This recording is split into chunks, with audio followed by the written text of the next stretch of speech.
to work on a Wednesday, there's no spare room. English language have taken over the building. On a Thursday, we've already said tots and toys.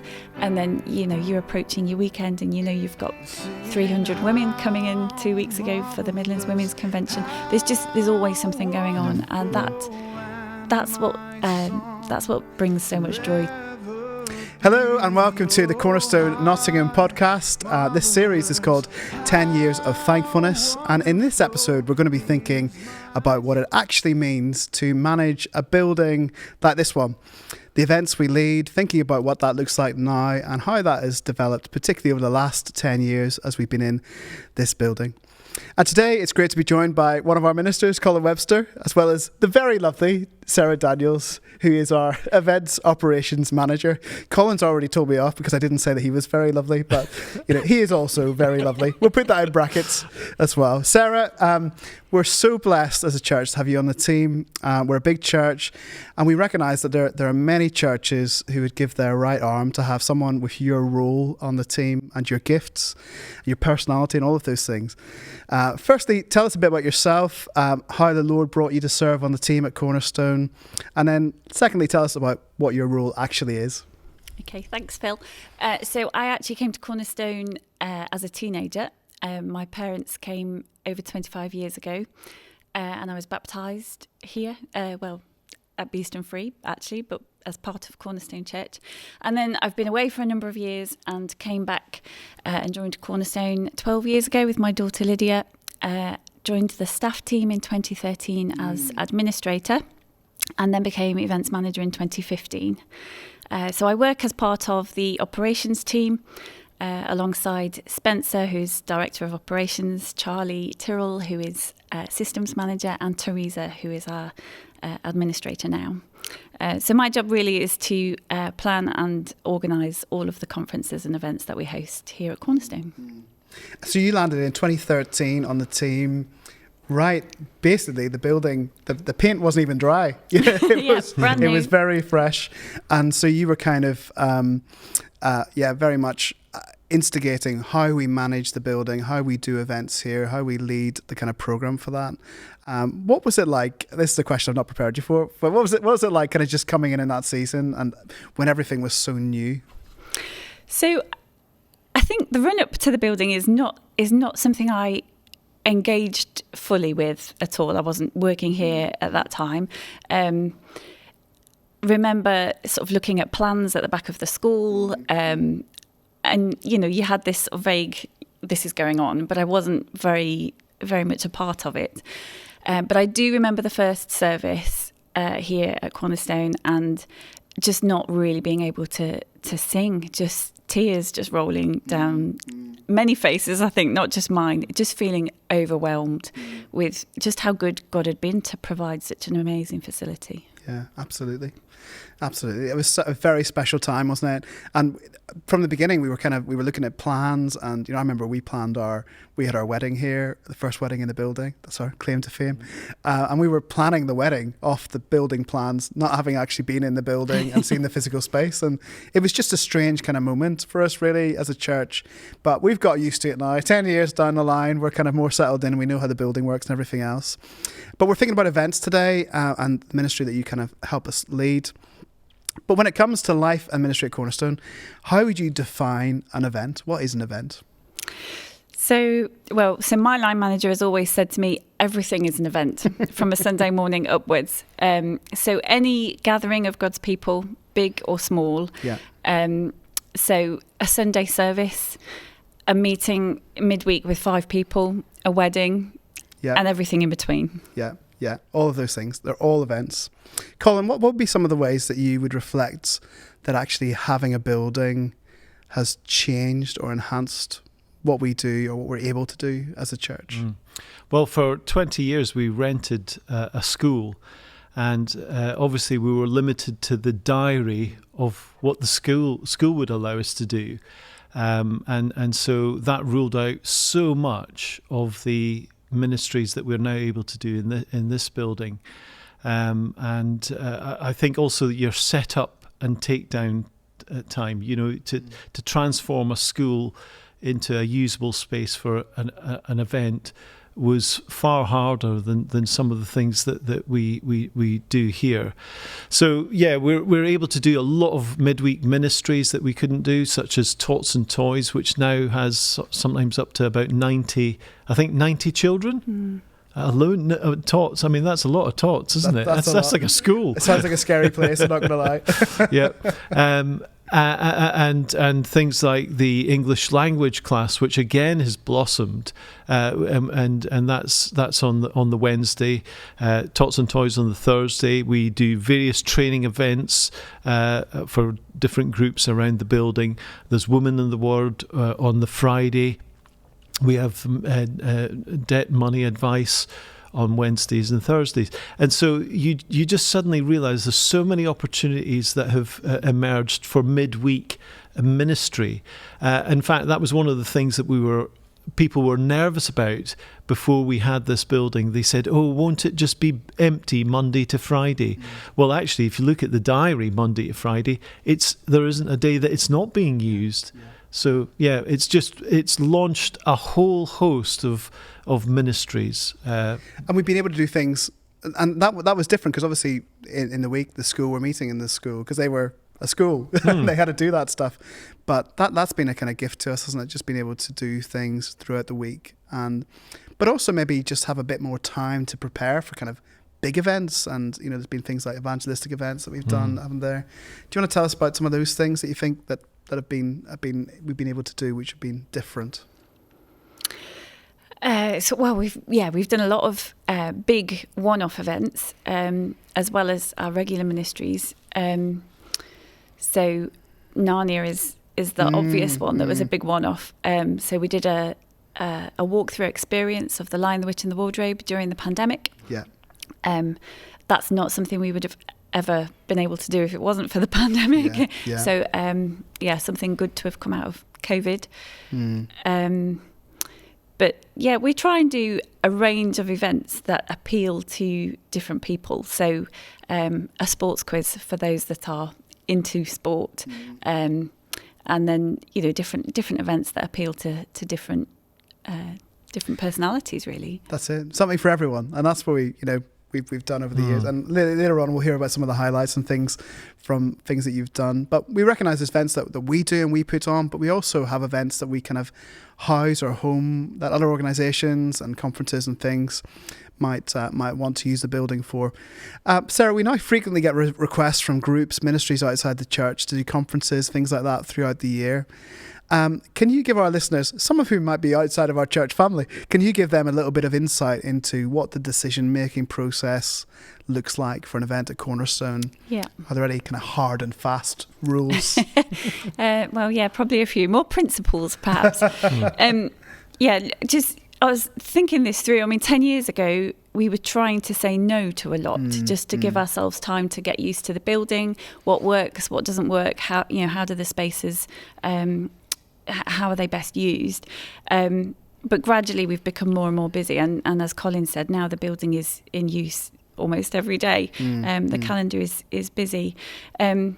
All the requests we get for the use of our building are considered by the whole staff team at our weekly meetings, really just to make sure, yes, the diary is free. There isn't something we've forgotten to put in. Do we have the resources for whatever that event is? And the priorities really are our regular ministries. So the things that Colin has mentioned that happen week by week, we wouldn't cancel those in place of a one-off conference. So Tots and Toys, English language and so on. But we have a lot of bookings for other Christian organisations that we try and support. The list of which is endless. So the FIEC, Midlands Gospel Partnership, Global Connections, Safe Families for Children, Teen Challenge, we used to do their graduations here, Christians in Sport, and you could go on and on. So it's nice to be able to support them. We try and host events that are a blessing to other churches in the area, or to other Christians in kind of the East Midlands area. So there's a lot of events that need to be here and can't perhaps be hosted in other churches locally because they aren't quite the size of Cornerstone. So things like the Midlands Women's Convention and the Midlands Men's Convention, we host those here. And pre-pandemic, they were up to kind of 500 in number. And a lot of people would come from really small churches where they just don't have the opportunity to meet with so many other Christians in one space. But other events too. So we hosted Colin Buchanan one year, the Australian children's singer. We're still picking up the pieces of confetti from the confetti cannon. We love you, Colin. But I mean, that was great. And again, that was a blessing to many families from the local area. In fact, we had there was a lady from another church that actually specifically said, "Thank you so much for putting on that Colin Buchanan event." Says, "We could never have done this, and you have been a blessing to smaller churches." So it's just nice when you actually personally hear those things. Yeah, and I think that's one of the things that we're seeing around the country at the minute in different denominations and things, is that churches are trying to recognise how can they be a resource church. And I think in some ways, Cornerstone, one of the main ways that we can be a resource church is by hosting things that other churches may not be able to host, just because of the size of that. And we recognise there is a kind of a good side effect, a positive side effect for our church family, for people who come along to Cornerstone. It's on our doorstep. We have, brilliant kind of conferences and teaching and events and all of these things. But we also recognise that there's a cost to that as well, with team and volunteers. And, we can't do everything, but we want to do something. And it's just trying to work out what those some things are. And sometimes it's kind of hard to make those decisions. It's hard to say no. Yeah. You find that? Yeah, it is hard to say no. And more recently, we're trying to say no to a few more of the smaller things that possibly other local churches could actually take on and host in their buildings. But actually, it's amazing to see how God has just provided. So we don't charge for the use of our building. Some of those other organisations choose to give a donation, which is great. But God provides, both from a financial point of view to keep running these events, but also from the human resources as well. Yeah, because I think a lot of people perhaps assume that if you're putting on a conference, that they treat you like a professional conference centre, and they fail to realise that actually every person that is helping, apart from the few members of paid staff, everybody else is actually just volunteers from our church who are then going to be serving in other ministries throughout the week, as well as perhaps on the Sunday. Yeah. And when people realise that, I think they might understand better why we're saying that we just haven't got capacity, however good your organisation or event is, for us to be able to take that on board. We have to try and look after our own flock so that we're not exhausting them, because we do rely on a tremendous goodwill from our own congregation who are a blessing to us and to others. Absolutely. And it's also, we do try and put on events that are a blessing to our church family too. So sometimes those are fun events. So the Kaylee that we do once a year for the church family, just to come together and have an evening of fun. But also, the weddings and child's Thanksgiving services, celebrating those moments in people's lives, and funerals too. In fact, I think we've done about 30 weddings and 30 funerals over the last 10 years. Wow. Yeah, that's a lot. And we're here and we want to give thanks to God for the last 10 years and all that he's done and made possible. What are some of the highlights? Sarah, I'm going to start with you. What are some of your highlights of your events that you really I'd really like one for each year. Christmas is always a highlight. Yeah. I think Christmas at Cornerstone is always just a real thrill, and people here at Cornerstone are great at bringing their friends. And there's just so much going on at Christmas. I'm sure every church can say that, but it's such a busy time. But there's events and parties for everyone, for the children having kids' carols, Christmas parties for our youth, and traditional carol services, all-age carol services. Yeah, there's all sorts going on. But that's always a highlight. I think one of the standout events for me really was Peter and Valerie's retirement. So when they retired, we did a weekend called A Lifetime of Ministries to honour to honour their lifetime of ministry, all the work that they had done. And that was a fantastic weekend. It was just a joy to bring the church family together, and a lot of faces coming back from over the decades. But just to celebrate all that they had done was really fantastic. Brilliant. And I have to say that actually Sarah is brilliant at just sprinkling her magic over any of her events, and you just think, wow, I would never have thought of this. I would have just stuck a candle or a light. Oh, you're not allowed candles. Not allowed candles, right. no. Not real ones anyway. An electric candle. Yeah, that's it. But Sarah just is really good at just dressing up a room and making everything look fantastic, from tables, tablecloths, all the presentation there. She just knows how to do it brilliantly. And it makes such a difference. You bring somebody in, hugely. and as somebody who you're bringing friends along to the event, you can be really proud of what you're bringing someone to, and not in a kind of arrogant way, but like proud that this is a high quality event where someone's going to hear, a true gospel message about Jesus, but also in a kind of the atmosphere is going to be good. And that's very important. Do you have any kind of comments on that, Sarah? Kind of setting the scene, the atmosphere. Why is that such a big deal? Well, so a lot of the events I get involved with, so whether it's a holiday club dressing the stage to look like a jungle, or it's Christmas and you're making the building look festive, or it's a Connect Central meal and you are trying to set the table to look nice. So a lot of what I do is about aesthetics, really. But I think what's in our mind as an operations team is, if we have done our part and we've enabled the ministry team to do an event, or we've made a stranger feel welcome, or we've given someone the confidence to invite their friends to an event, then that's a job well done. So yeah, it's great. And I think we really feel that as a ministry team, that kind of it's supporting and enhancing what we're able to do. The operations team and people like yourself, the gifts that you've got, can mean that we can relax a bit more about, I'm going to finish writing this talk, which is, maybe a little bit last minute. And you guys are just sprinkling the magic, as Colin says, making things happen.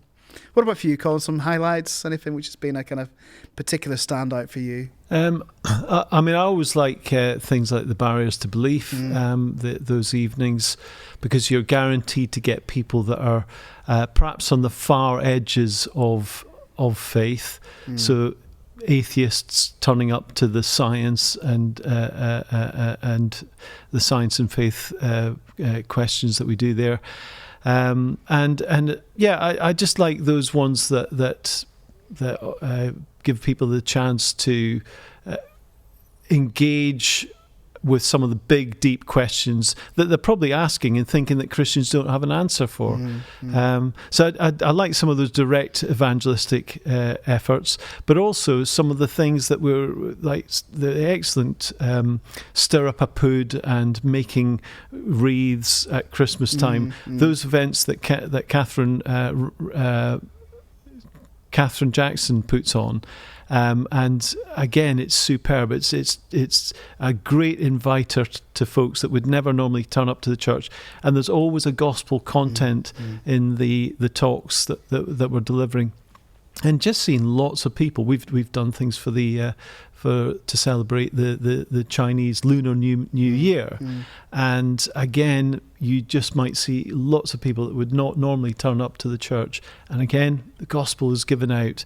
I enjoy just seeing all the variety of the events that we're putting on, just in order to sow another seed for Christ. That's great. So some of the highlights, obviously there's the flip side of that, which is challenges. Sarah, anything which has been more of a challenge? Well, I guess there's a few. When we moved to 2 morning services, that was quite a big challenge for the whole of the operations team, really, just logistically working out how that's going to work, making sure you've got enough volunteers to cover everything twice, children's work twice, musicians for the whole morning. It's a big ask for people to give up their morning from 8:30 all the way through till lunchtime. And I think we'd only done maybe one one Sunday or two Sundays of two services before we went into lockdown. So I think really that did pay off. Once we came back out of COVID, we knew what we were doing, but that was certainly a challenge.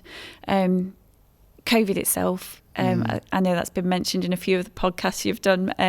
Obviously that was a challenge, having to do acts of worship in the main auditorium, but getting everybody to book ahead and seat them in their bubbles of up to 6, and just the logistics of sorting that out.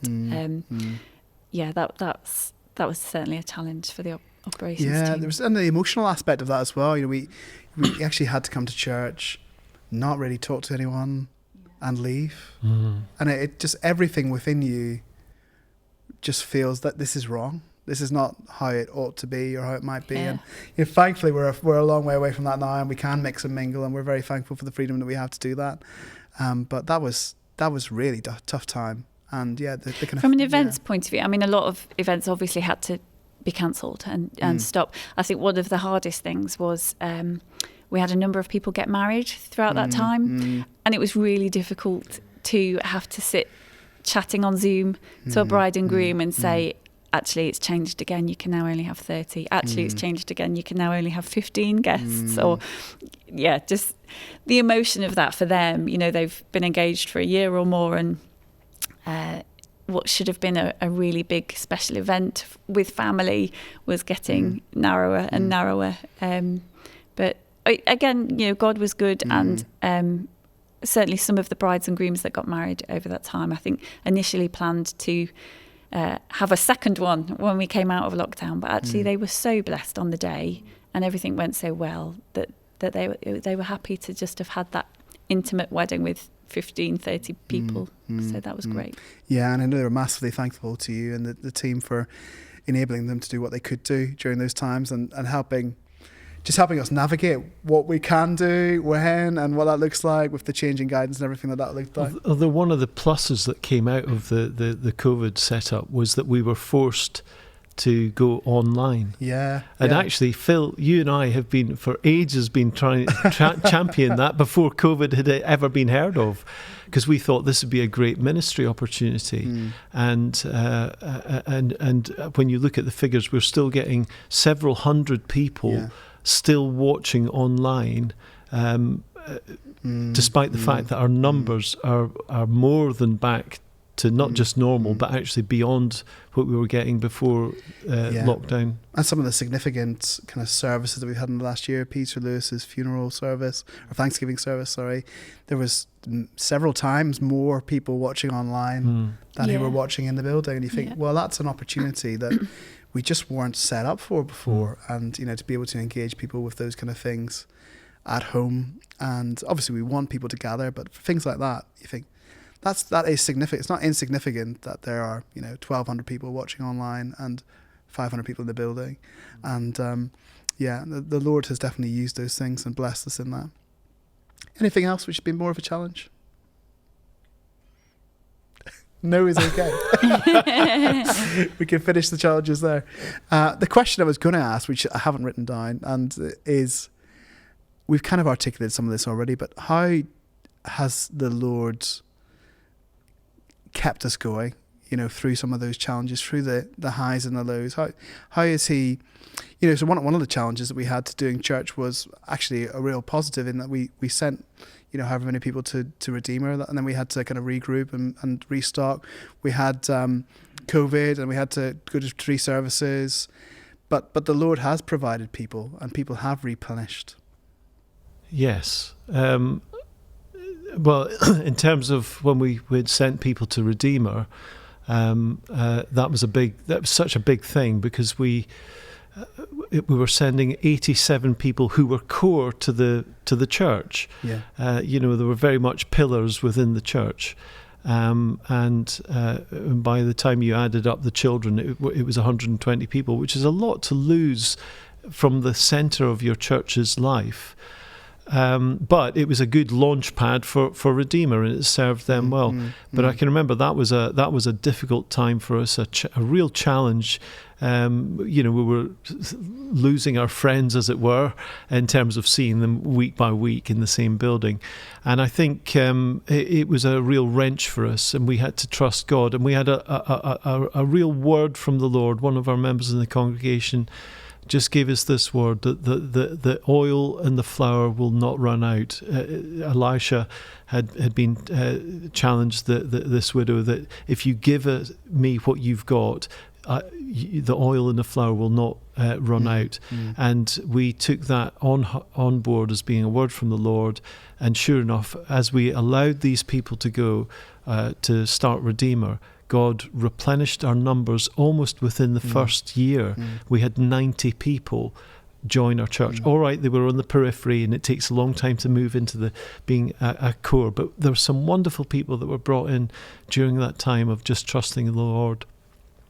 But I think actually coping through any of the challenges that we've had, if I'm honest, it is the goodwill of our staff and our congregation.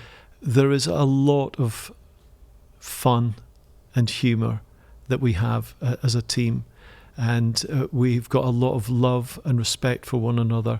There's none of us that are wanting anybody to leave, and as a result, I think having a strong team is a really, really important factor in us surviving some of these battles and challenges that you face. Just having a team that love the Lord, that keep the main thing, and we just learn to laugh and live together. I cry sometimes. And cry together. We've done that. We do the crying as well. But it's together, and it's yes. Absolutely. We're very thankful for that. Different question now, really, about kind of events and how we kind of balance things up. Do you think there sometimes could be a bit of a tension between planning big events, being very organised, and as a larger church, we have to be organised about things, and some of us that comes more naturally to than others. Apologies, but we also need to respond to the unexpected and the unplanned. Have you got any reflections on situations where we've just had to press ahead, we've had to go for it, we've maybe less time to plan than was ideal? How did God work in those situations? Yeah, so I mean, obviously we do try and plan ahead, and we sit down as a team and put kind of the big blocks in the calendar 6 months to a year ahead. But yeah, there are always things that crop up, things that have to be pulled, things that have to be changed. I think the most often thing that crops up where it's last minute is funerals. Sure. Sometimes, they're totally unexpected, and they are often quite a large event. There's a lot of planning that goes in, and not just, I would sort of do the logistical, practical side of things, but for Colin and the ministry team as well, pulling a service together for someone's loved one is a lot of work. So when you've got to squeeze that into an already busy calendar, that is sometimes quite pressured. But again, really, as we've already said, the congregation, really do help when you've got people emailing before you've even asked to say, I can steward for that. Yeah. I can serve tea and coffee for that. Do you need me for that event? That really helps. Yeah. I mean, organising a wedding takes months.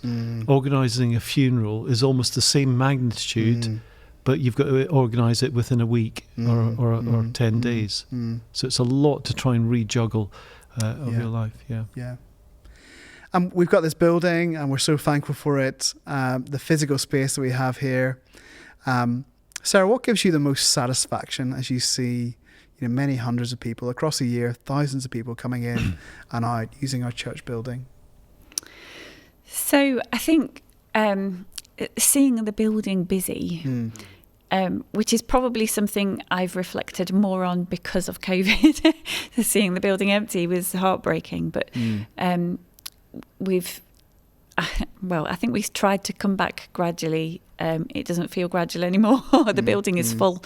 It's buzzing, and you're hard pushed to put things last minute in the calendar.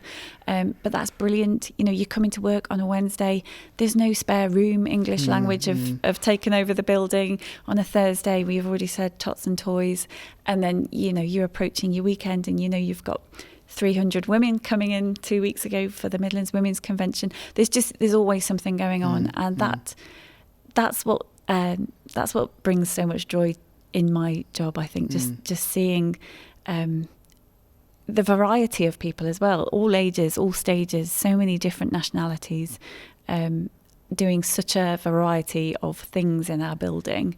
That's just a real blessing to see. And it is great to see the numbers, and we do count numbers, and you know, we're kind of unashamed of that, because each number is a life, and that life interacting with God in some way, whether that's an unbeliever coming in, whether that's a Christian coming in and being encouraged from a smaller church, and they're kind of going back kind of fired up and kind of refreshed and renewed and ready to kind of keep serving where they are, or someone coming in who is broken or grieving or, you know, struggling in a variety of ways.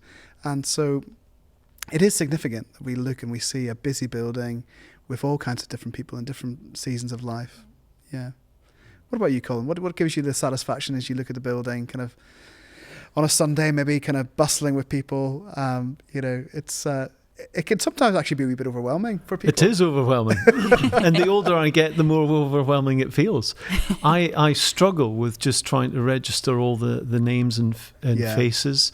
And especially when you've got moved to 2 services in the morning as well, because sometimes people swap between the two, and you find it difficult to keep abreast of who's there and who's missing sometimes, which is more of a challenge in a bigger church.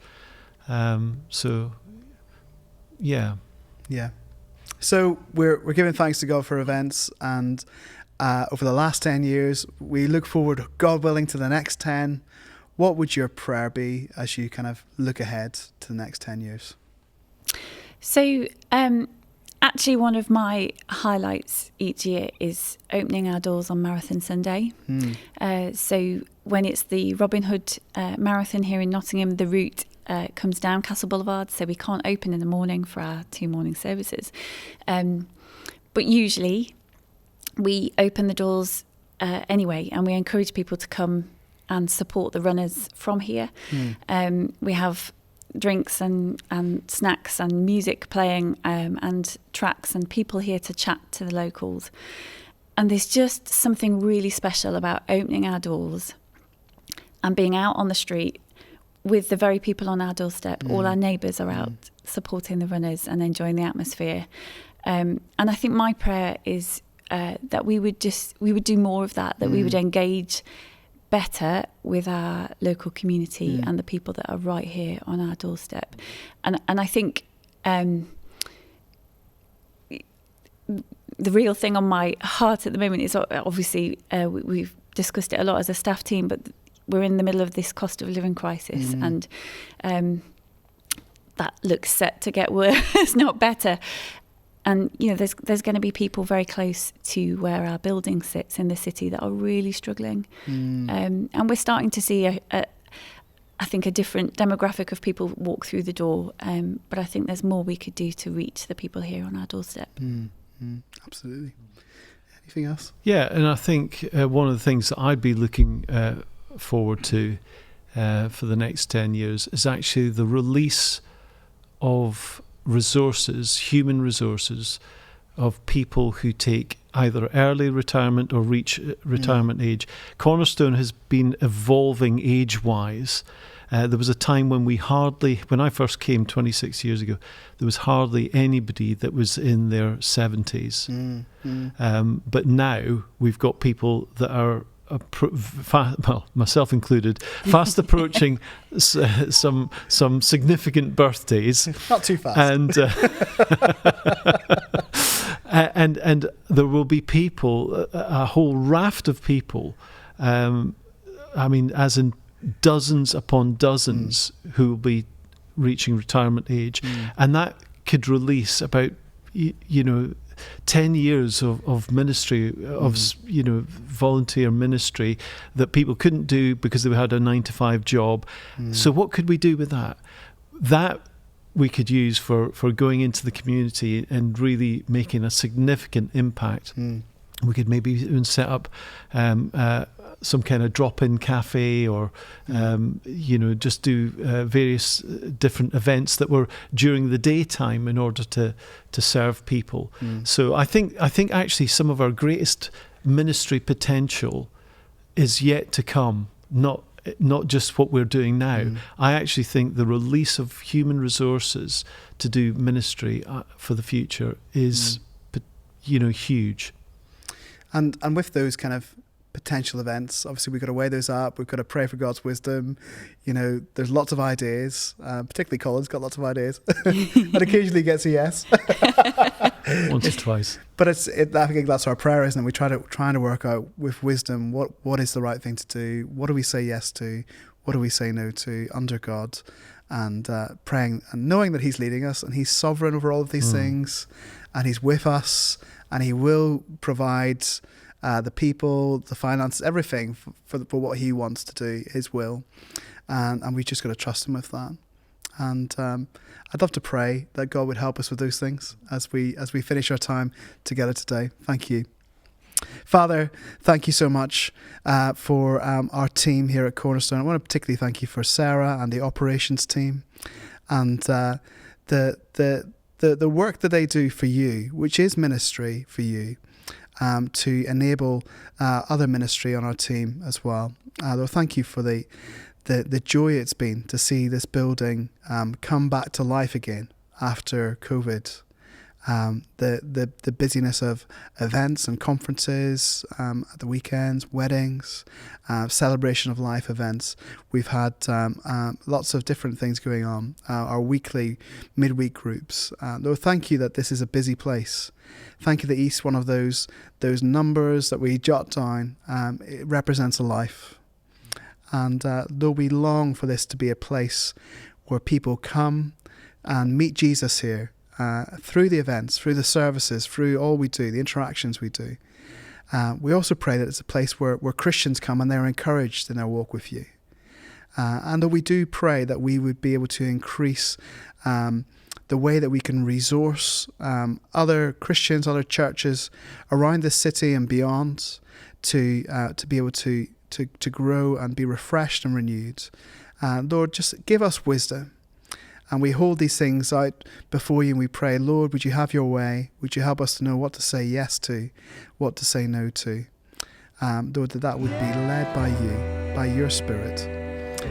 Lord, thank you so much for all the work that you've done through the events here. And we pray for the next 10 years that you would make Cornerstone a church which is continuing to walk faithfully with you in the events that we run and the way that we do them. And that we would be led by you in Jesus' name. Amen. Amen.